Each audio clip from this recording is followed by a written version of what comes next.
नमस्ते दोस्तों, क्या आपको या आपके किसी परिजनों को स्पाइन सर्जरी एडवाइस की हुई है और आप इस चिंता में हैं कि कौन सी सर्जरी आपके लिए या आपके परिजनों के लिए बेस्ट रहेगी? क्या आपको किसी ने बोला है कि आपके लिए ओपन सर्जरी अच्छी है, किसी ने बोला है कि मिनिमली इन्वेजिव स्पाइन सर्जरी करा लीजिए, या कोई आपको बोल रहा है कि एंडोस्कोपिक स्पाइन सर्जरी करा लीजिए?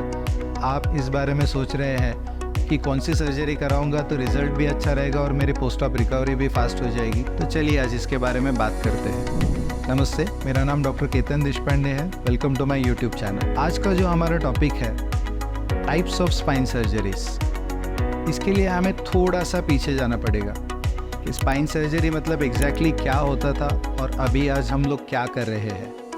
ओपन स्पाइन सर्जरी, जैसे नाम में लिखा हुआ है ओपन स्पाइन सर्जरी, इसका मतलब है कि स्किन या चमड़ी से लेके स्पाइनल कॉर्ड तक जो भी स्ट्रक्चर्स हैं उसे कट करते हुए अंदर जाके स्पाइनल कॉर्ड को एक्सपोज करना या स्पाइनल कॉर्ड के लेयर्स को हटाना, और फिर जो भी प्रॉब्लम है जैसे कोई ट्यूमर है, इन्फेक्शन है, फ्रैक्चर है, स्लिप डिस्क है, इस प्रॉब्लम को सॉल्व करना। इसमें स्किन से लेके स्पाइनल कॉर्ड तक जो भी नॉर्मल स्ट्रक्चर हम लोग कट करते हैं, हालांकि उसे हम लोग बाद में सूचर करके सी ज़रूर देते हैं, बट उसकी वजह से जो ब्लड लॉस होता है, जो पेशेंट को पोस्ट ऑपरेटिव पेन होता है और जो पेशेंट को उठने में चलने में जो दिक्कत होती है या जो रिहैबिलिटेशन है ये थोड़ा सा स्लो हो जाता है, वो उसका डिसएडवांटेज था।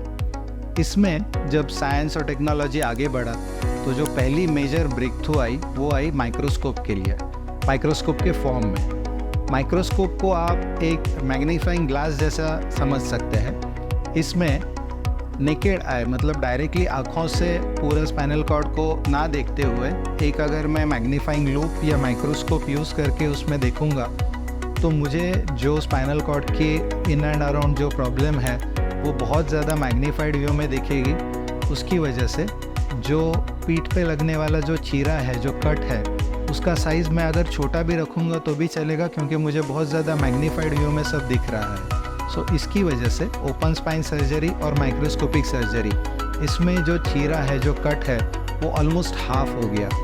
एक लेवल अगर ऑपरेट करनी है तो 7 सेंटीमीटर का जो इंसिजन लगता था वो ऑलमोस्ट 2.5 to 3 सेंटीमीटर तक छोटा हो गया। इसके बाद में जो नेक्स्ट डेवलपमेंट हुआ जिसे हम लोग ट्यूबुलर सर्जरी या as a part of MISS minimally invasive spine surgery कह सकते हैं। इसमें कट करके पूरी चीज़ें डिसेक्ट करने की बजाय एक छोटी नली पहले अंदर जाती है, उसके ऊपर से सीरियल डायलेटर्स अंदर जाते हैं जो मसल्स को, टिश्यू को, स्किन को कट नहीं करते या हड्डियों से सेपरेट नहीं करते, बट उन्हें साइड में सरका देते हैं। और इस ट्यूब के ऊपर अगेन हम माइक्रोस्कोप अटैच करते हैं और उसके थ्रू पूरा सर्जरी होता है। इसमें जब वो ऑपरेशन के बाद में ट्यूब हटा दी जाएगी तो सब जो स्ट्रक्चर्स है वो नेचुरली अपने आप पास में आ जाएंगे, जिनको सूचर लेके अगर हम लोग क्लोजर करते हैं तो इसमें चीरा भी कम लगेगा, ब्लड लॉस भी कम होगा, पोस्ट ऑपरेटिव पेन भी कम होगा और रिकवरी भी फास्ट होगी। इसके बाद में जो मेजर एडवांटेज हुआ है वो हुआ है in the form of endoscopy. Endoscopy में हम लोग क्या करते हैं कि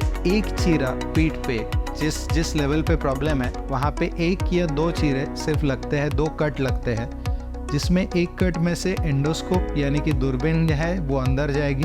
जो एंडोस्कोप है वो सिर्फ इतना पतला है, इसकी जो विड्थ है वो 4 मिलीमीटर की है, 4 मिलीमीटर्स, और इसकी जो लंबाई है वो स्किन से लेके स्पाइनल कॉर्ड तक पहुंचने के लिए सफिशिएंट है। सो इतना छोटा कट लेके एंडोस्कोप अंदर जाता है।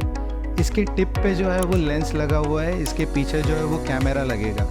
सो मुझे डायरेक्टली स्किन के अंदर देखने की ज़रूरत नहीं पड़ेगी। इसका जो कनेक्शन है वो मेरी स्क्रीन पे लगा हुआ होगा और डायरेक्टली मैं स्क्रीन पे देख के ये पूरी सर्जरी कर सकता हूँ। इसमें फ़ायदा क्या हुआ कि मुझे चीरा लगाने की ज़रूरत ही नहीं पड़ती है, सिर्फ एंडोस्कोप वहाँ तक मुझे पहुँचाना है और उसके माध्यम से जो मैग्नीफाइड बड़ा सा पिक्चर है वो मुझे स्क्रीन पे दिखेगा। सो इसे हम लोग कहते हैं परक्यूटेनियस सर्जरी, मतलब स्किन में सिर्फ उतना ही कट लेना जितना दूरबीन वहाँ तक पहुँचने के लिए ज़रूरी है, और बाकी की जो पूरी सर्जरी है वो हम लोग बड़ी मैग्नीफाइड टीवी पे या स्क्रीन पे देख के कर सकते हैं। इसको हम सिंपल भाषा में स्टिचलेस स्पाइन सर्जरी भी बोलते हैं, क्योंकि इसमें जो चीरा लगता है वो इतना छोटा होता है कि उसे टाका लगाने की भी ज़रूरत नहीं पड़ती है। उसके ऊपर एक बैंडेड लगा के हम लोग पेशेंट को छोड़ सकते हैं, उसमें सूचर लेने की भी ज़रूरत नहीं पड़ती है। अब इसमें जो ट्यूबुलर या MISS के फ़ायदे हैं वो और ज़्यादा बढ़ जाएंगे, क्योंकि इसमें जो इंसिजन है वो सिर्फ 5 मिलीमीटर मतलब आधे सेंटीमीटर के कट में से हम लोग पूरी सर्जरी कंप्लीट कर सकते हैं। पेशेंट को जैसे ही पेशेंट एनेस्थीसिया से बाहर आता है उसे इमीडिएटली खड़ा करके चला सकते हैं। ब्लड लॉस बहुत कम हो जाता है, पेशेंट की रिकवरी फास्ट होती है और 24 घंटे के अंदर हम लोग पेशेंट को डिस्चार्ज करके घर भी भेज सकते हैं। तो ये सब जो फ़ायदे हैं वो एंडोस्कोपी आज आपको ऑफ़र करता है। So open surgery, microscopy, tubular और MIS और की होल सर्जरी, और आज की जो सबसे रिसेंट टेक्नोलॉजी है वो एंडोस्कोपी, जिसमें एक्चुअली दूरबीन की मदद से हम लोग सर्जरी कर सकते हैं। ये है एवोल्यूशन ऑफ स्पाइन सर्जरी, और इसे हम लोग SSS यानी सेफ स्पाइन सर्जरी के नाम से भी प्रमोट करते हैं, क्योंकि इस दूरबीन के इस्तेमाल की वजह से हमें वो कॉन्फिडेंस आ चुका है कि पेशेंट के किसी भी नॉर्मल स्ट्रक्चर को डैमेज किए बगैर हम पेशेंट की जो प्रॉब्लम है उसको सॉल्व कर सकते हैं। इसीलिए जो भी गलतफहमी आपने अपने दिमाग में पाल रखी है स्पाइन सर्जरी के बारे में कि इसके बाद पेशेंट को उठने में तकलीफ़ होती है, चलने में तकलीफ़ होती है, बैक पेन तो कभी जाता ही नहीं है, ये सब चीज़ें